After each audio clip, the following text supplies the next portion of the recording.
So, guys, it feels like every week there's a new prediction surrounding the Commanders. One day they're being called a playoff team, the next day someone is picking them up to win the NFC East. And now the hype has reached another level because some Commanders legends have taken a close look at this roster and came away convinced that this football team is capable of something special in 2026. If they're right, Washington won't just be competing for a playoff spot, they could completely change the conversation around the NFC. So let's break down what they had to say, why they're so confident, and whether these bold predictions are actually backed by what's on the field. What's up, Commanders Nation? Welcome to the NFL Playbook, Commanders. If you're new here, don't forget to hit that subscribe button. Okay, let's get right into it. Fred Smoot, Santana Moss, and Logan Paulsen have looked at this roster heading into 2026, and their prediction is bold. They're not just calling this a playoff team. They believe this roster has the pieces to win the NFC East and turn into a real problem for the rest of the conference. That is a big statement, so let's break down exactly why they feel this way, and whether the facts on the ground actually support it. Start with the obvious question, why does anyone believe Washington can take the division this year? The answer starts with the defense. Last season, that unit struggled, and everyone around the team knew it. The front office responded by getting significantly younger and more explosive on that side of the ball. This was not a case of just adding bodies. They targeted talented players who already have winning pedigree, guys who know what it takes to perform on a big stage. Sonny Styles is a great example. He's young, but he already carries himself like a proven piece. Add in Chenal, a player who has already won at the highest level, and Odafe Oweh, who brings speed and disruption off the edge, and you can see the identity shift happening in real time. This defense is being built to attack, not react. And the interesting thing they all agreed upon is that kind of aggressive rebuild does not happen by accident. It reflects the culture that head coach Dan Quinn has established since he arrived. They appreciate that. From day one, he talked about developing not just players but coaches too. That is exactly why, when two coordinators left this offseason, the front office did not panic. And then they've talked about the most important thing, that is the quarterback's room, and what makes them believe in this room is actually the stability that is a real strength heading into this season. Jayden Daniels dealt with a tough setback last year, but the man behind him, Marcus Mariota, stepped in and had one of the better stretches of his career. That says something important. It means even when the starter is out, this team does not fall off a cliff. That kind of depth gives everyone in the building confidence, and it takes pressure off Jayden Daniels to feel like he has to do everything by himself. When a backup can step in and actually keep the offense competitive, it changes how the entire locker room approaches every single week, because nobody feels like the season is over the moment the starter takes a hit. But Logan Paulsen went even further, predicting that Jayden Daniels himself is set up for an MVP caliber season. Let me explain to you why. The biggest reason comes down to scheme. Promoting David Blough to offensive coordinator changes how this offense is going to operate. Instead of asking Jayden Daniels to make every difficult read and carry the offense with pure improvisation, the goal now is to give him answers before the ball is even snapped.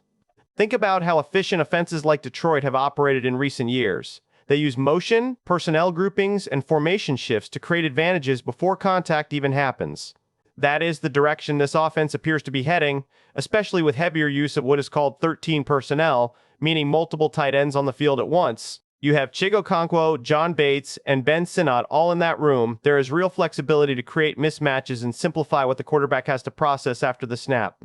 Defenses cannot simply load up on one look anymore because the formation itself is forcing them to declare their coverage early, and that is exactly the kind of advantage that turns a good quarterback into an MVP candidate. Then there is the passing game as a whole. Terry McLaurin has produced at a high level for years despite never getting an enormous target share. If this new scheme gets him more touches, the results could be scary. On top of that, Chig Okonkwo looks like a player ready to take a real step forward as a second reliable target, which takes even more pressure off the receiver room and gives Jayden Daniels more answers on any given play. Defenses will no longer be able to simply key on one receiver and dare everyone else to beat them, because now there are multiple weapons who can actually punish that kind of approach. And the offensive line also matters here more than people give it credit for. Health is always the biggest variable, but if the starting group stays on the field and continues developing the way it did during flashes last season, that protection gives Jayden Daniels the time he needs to operate this more detailed passing attack. Remember, this is a young quarterback who has shown he can make winning throws when he has time in the pocket. A better structure up front only builds on that strength, and it also protects him from unnecessary hits, which matters even more for a quarterback who is this valuable to the offense both as a passer and a runner. There is also the reality of how MVP voting works. Individual talent matters, but winning matters just as much. If this defense takes a step forward and this new offensive approach clicks, this is a team that could realistically push toward 11 or 12 wins. When a team is winning, playing meaningful primetime games, and pushing for a playoff spot, voters take notice. That narrative alone can carry a strong statistical season into serious MVP conversation, especially in a league where the story around a player often matters just as much as the raw numbers on the stat sheet. And finally, do not overlook the raw talent already sitting in that quarterback room. Jayden Daniels has shown flashes of elite pocket passing ability that got buried underneath the highlight runs and the injury concerns from last season. When he has time, when the reads are simplified, and when he is allowed to play within structure instead of always trying to be the hero, that talent becomes even more dangerous. That is the version Logan Paulsen believes we are about to see in year 3. A quarterback who does not need to manufacture something out of nothing on every single snap because the offense around him is finally built to support what he does best. Okay, now let's take this all the way to the biggest prediction of all. Fred Smoot went as far as saying this roster has real Super Bowl potential. So, what is fueling that kind of confidence? And it all starts with special teams, which people constantly overlook when talking championship contenders. This is a unit that has quietly been one of the most consistent groups on the roster, from the return game to a punter who has been reliable year after year. Championship runs are often decided by field position and hidden yardage, and this team has real advantages in that department.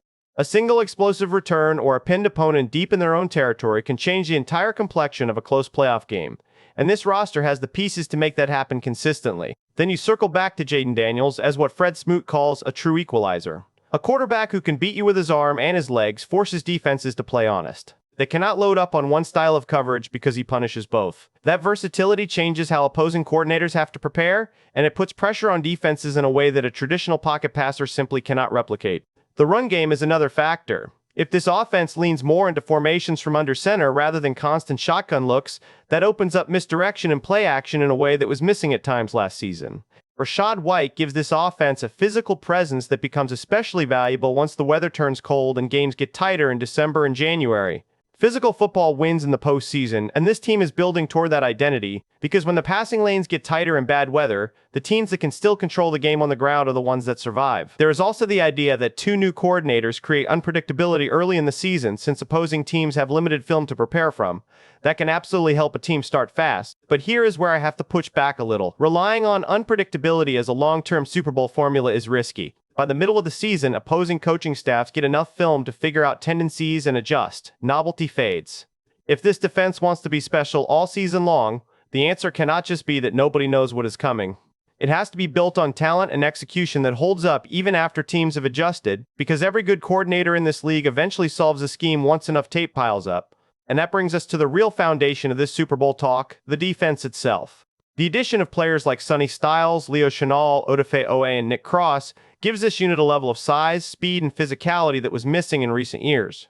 On paper, this is one of the most athletic fronts this franchise has had in a long time.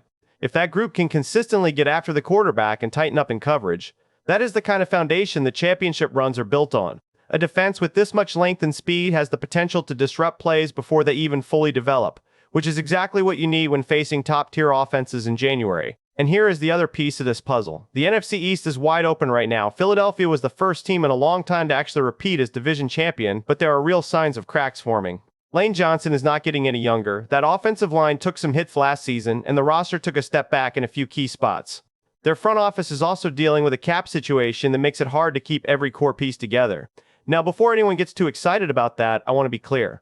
Writing off Philadelphia completely would be a mistake. They still have talent up and down that roster, and cracks do not mean collapse. But it does mean the door is open wider than it has been in years, and Dallas is trending upward as well, which only adds more chaos to a division that has always been unpredictable. This is a division where 3 or 4 teams can realistically say they have a shot in the same season, and that kind of parity almost always favors the team that is improving the fastest, not the team simply defending a title. When the division is this unsettled, it creates a real opportunity for a team that is improving fast. So that covers the case for winning the NFC East. So where does that leave us? The case for winning the NFC East is strong. The roster is younger, more talented, and better coached than it has been in years, and the division is wide open. The MVP case for Jayden Daniels also holds up, especially with a scheme designed to simplify his job and put the ball in the hands of playmakers who can finish plays.